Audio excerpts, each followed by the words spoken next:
Well, Human Settlements MEC Lebogang Maile is returning to the Diepkloof Hostel in Soweto this morning. And this time, he will be joined by Joburg Mayor Kabelo Gwamanda. It follows a violent service delivery protest earlier this week where hostel dwellers demanded that the provincial leadership address their plight. A closed-door meeting between the mayor, the MEC and community leaders is to be held, and it will be followed by a meeting with all hostel dwellers. All right, let's go back to Ziniko Mhlaba now, who is on this story for us. Ziniko, good morning. Again, a number of the scenes, similar to what we saw earlier in the week when our colleague Bobile was out there talking to the community. Again, issues around historic dysfunction, Ziniko, and more promises by city authorities. Is the community seeming to be convinced by the action that's taken and the response by those city officials, the MEC and the mayor included?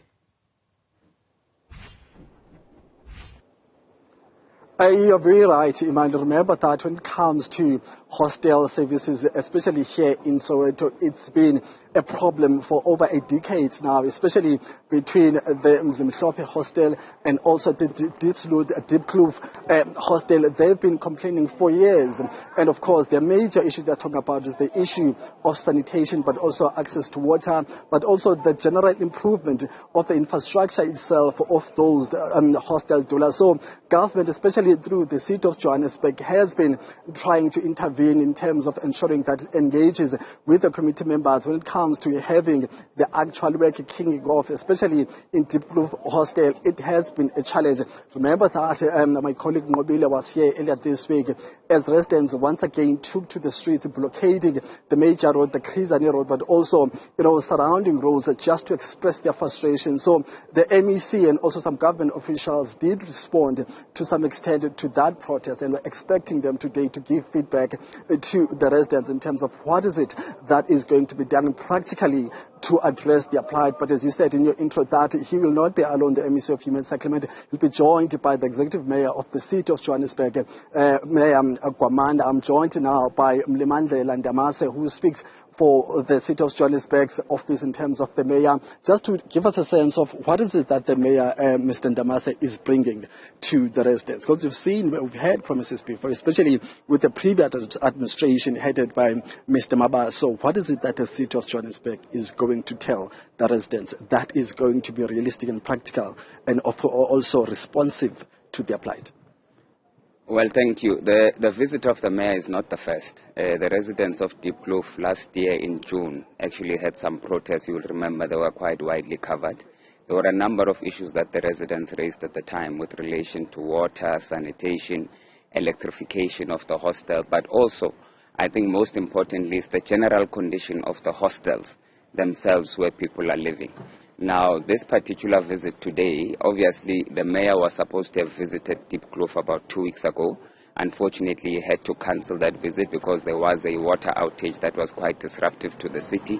And he had made a commitment that he will return to Diepkloof to come and give feedback on the progress that we have made in trying to intervene in resolving the challenges of the people of Diepkloof. As we speak, already there are units that government had built for the hostel dwellers in Diepkloof. What government is now doing, because we have finally received what is called an occupation certificate to be able to move some of the dwellers from their current hostel dwellings, which are uninhabitable and unsafe, into the new units that government has built and refurbished. Secondly, when the mayor was going to visit this particular area 2 weeks ago, he was coming to launch an electrification project, which has now been completed, which was one of the interventions committed during the last process. So this particular visit really follows and occurs within the context of work that is going on to resolve the challenges of the residents of the hostel. I mean, previously and also in other hostels we've seen challenges where residents refuse to move into new units which are built. Dube Hostel is a classic example.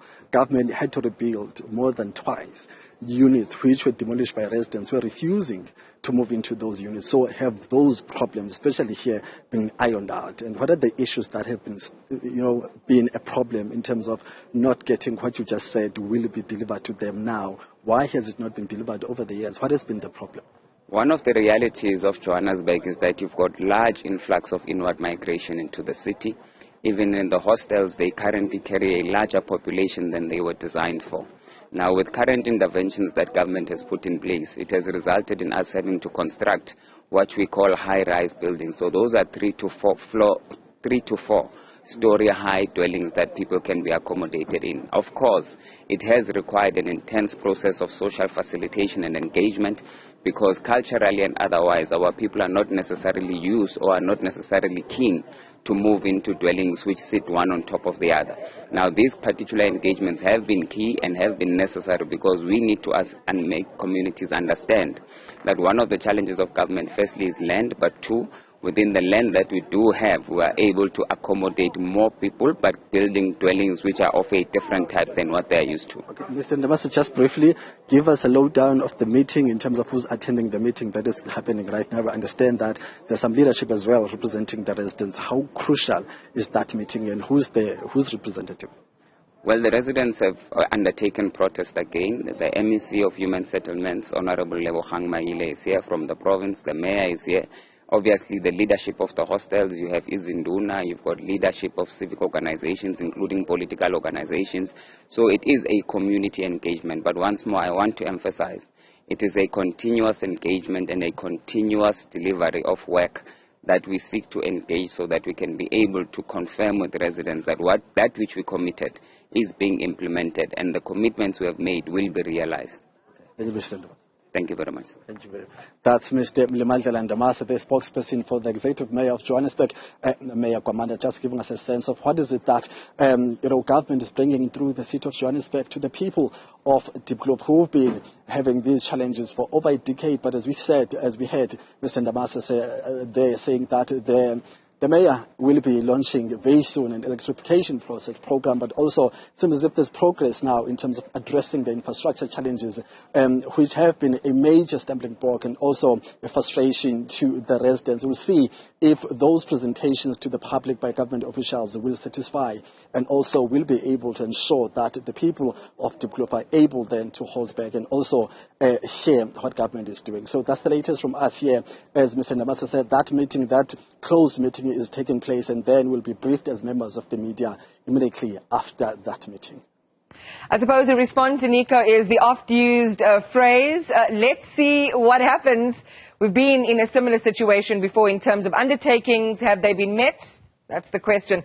Ziniko Mhlaba live for us there in Diepkloof. We'll check back with him later.